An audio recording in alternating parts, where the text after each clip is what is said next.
ये है भाई मक्का बस, और ये आपको मक्का के तमाम लोकेशन पे आपको लेके जाएगी।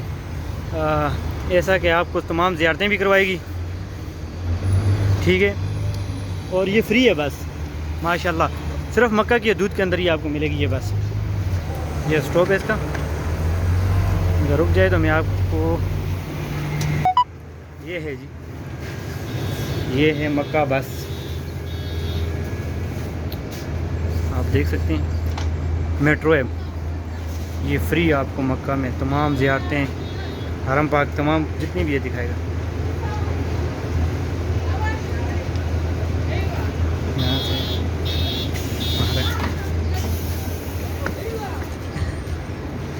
और ये सिर्फ 1 मिनट यहाँ पे रुकेगी, 1 मिनट के बाद ये चली जाती है।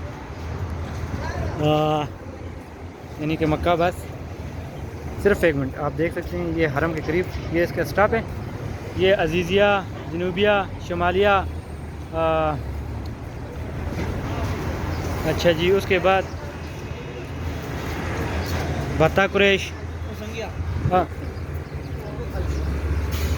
ये रुकसी हो।